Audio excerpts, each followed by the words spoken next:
Well, hello everyone, and welcome to another episode of What I Prepped Today.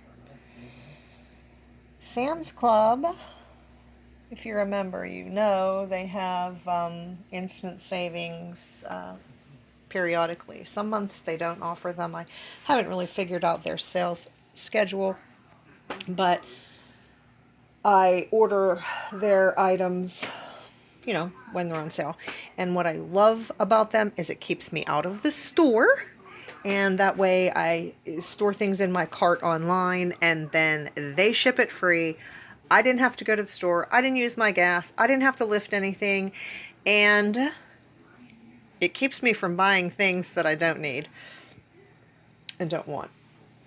So I took off all the personal identifying information and I'm going to open these boxes so we can see what we got. So I started with the smaller box, and they always put these things in, and I don't think it's necessary as much as they do. Sometimes I save them for if I have to ship something, and other times I just crack them and put them in the recycling. And this is 250 non-glare heavyweight sheet protectors. Let me tell you why I needed this and why this is a prepping item. If you keep a prepper's notebook, it is so nice to be able to print things out on your computer and just slide them into one of these sheet protectors. It's also great for when you tear out articles out of a magazine and put them in there. So one of the YouTube channels that I follow, Penelope, the Squirrely Prepper, has a whole series on how she does her prepper's notebook.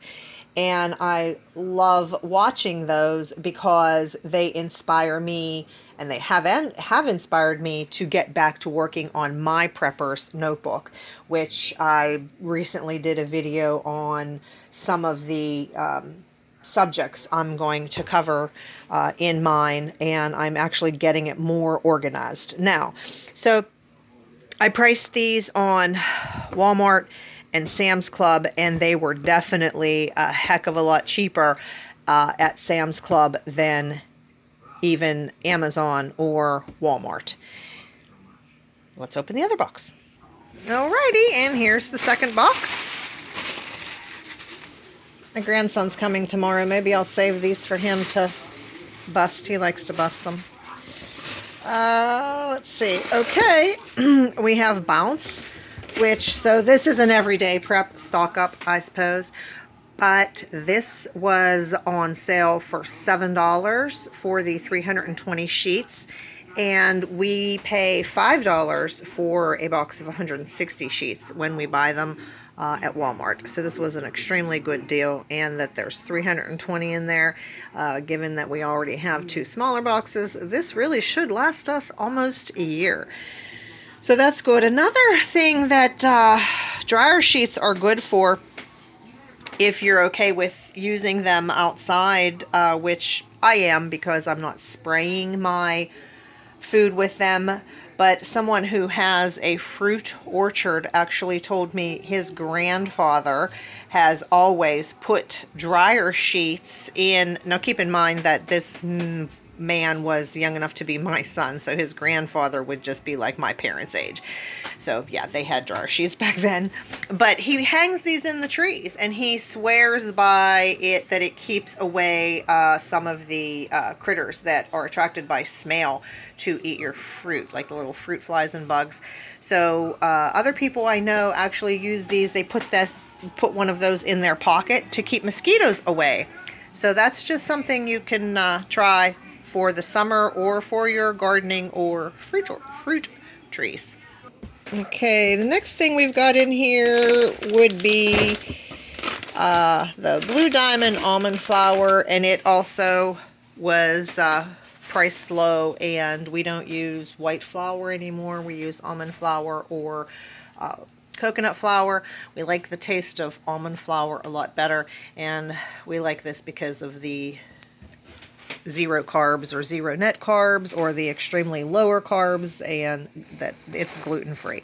So we're trying to stay away from wheat flour, except for all those wheat berries we have stored.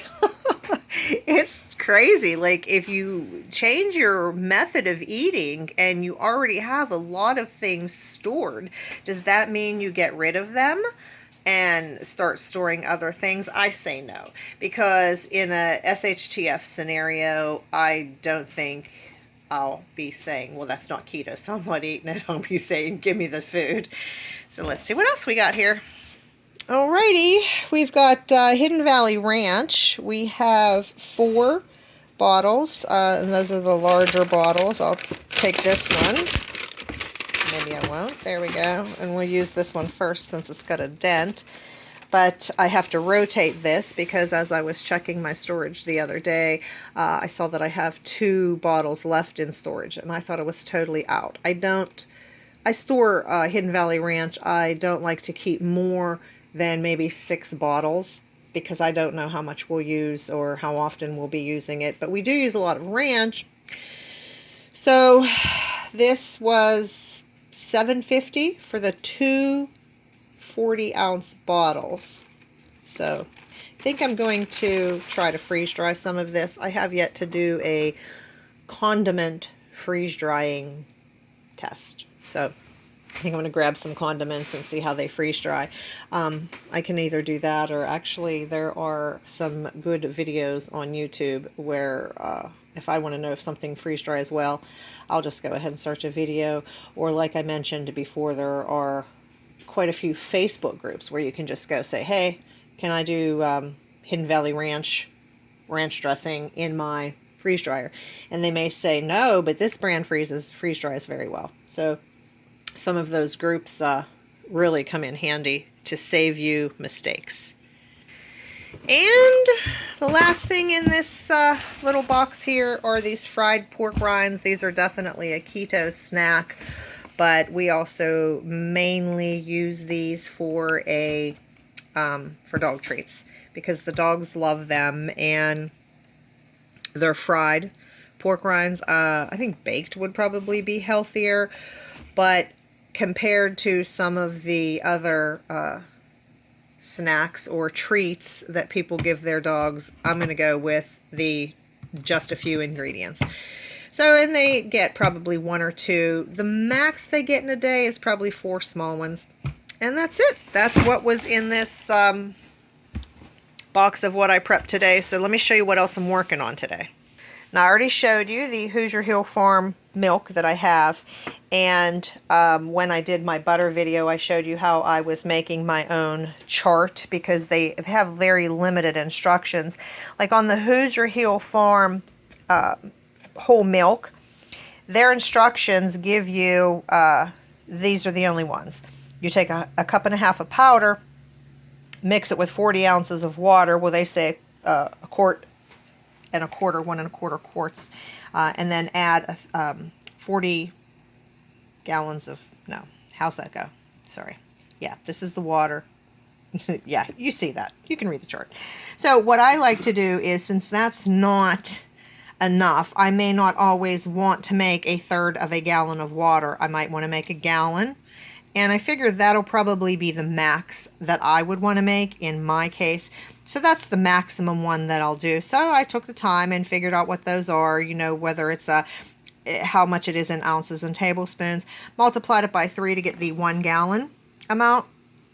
And then, of course, I took that and divided it by 5.3 to get the amount to make an 8-ounce glass of milk, as well as 16 ounces and 32 ounces. And I'll just make this on a master copy. And this will probably go in the box or the bucket that these items go in, that these mylar bags go in. And on some of them, I will write them on the packs. Let me show you what I mean by that. So this is what I worked on last night, and with my order that came in, this was the other erythritol. I got some of that bagged up, not all of it. I got to get the rest of it done. That's the almond flour that just came in today. But you remember we did that butter powder taste test. We weren't going to continually use that butter powder, so I stored it in mylar, and instead of storing it in one large bag, which I would just be, if I needed to open that to get some, I would be where I was when I opened the can. I'm not going to be able to use all this. So that's why I continually store things in small amounts. So this is what was left over actually after we did that taste test. So on my Augustin Farms butter powder taste test, remember that one can had 204 1-ounce servings. So after we taste tested 2 tablespoons, which is in the yield, I actually had 1 tablespoon left. So I put that in there, and then I added there to mix it with 1/2 to 1 teaspoon of water. And I came up with that tablespoon amount last because I did 19 1/2 cups of butter powder. And the reason I didn't weigh those is because the directions specifically state 1/2 cup of butter powder. So that's what I did. And it was a lot more convenient to not weigh it. So, and then on the back of there, I added these instructions: 1 tablespoon of powder to 1/2 to 1 teaspoon of water. Now, I could have put the specific instructions for all of it, but I ended up making a label to put so that that's there. I'll still make some single cards to put in those butter powder lids to make things easier. But, and then I got, so we got the yield for that entire can was 19 half cups, 1/4 cup, and 3 tablespoons. That includes the 2 tablespoons that I used. So at a glance, I didn't figure this out, but at a glance, by measurements, I'm thinking that I actually ended up with more than the 204 tablespoon servings, but I don't know. And remember that that Augustin Farms butter powder, which was a 2-pound, 4-ounce can, was only $17 at both Amazon and Walmart. And on my previous price research, which I had just noticed when I did my previous price research, that same can of butter powder was $28. So I urge you, if you want any butter powder or if you want to try it, now is a great time to do that. Now, if you're Prime, Amazon ships it free, and if you have a $35 order from Walmart, they'll ship it free. And I'm not real sure if that is an item that they'll ship to the store, but you can look it up and try. And 2 of those cans would only bring you to $34, so you'd still have to spend something else to get that shipped free. But anyway, that's what I'm prepping today, and that's what came in the mail today. I told you I prep every day, some days more than others, and my things always seem to come on a busy weekend, so I got to get busy. Today's Thursday, and we have a lot planned for this weekend, so let me know in the comments, what did you prep today? Be blessed, everybody. Have an amazing day.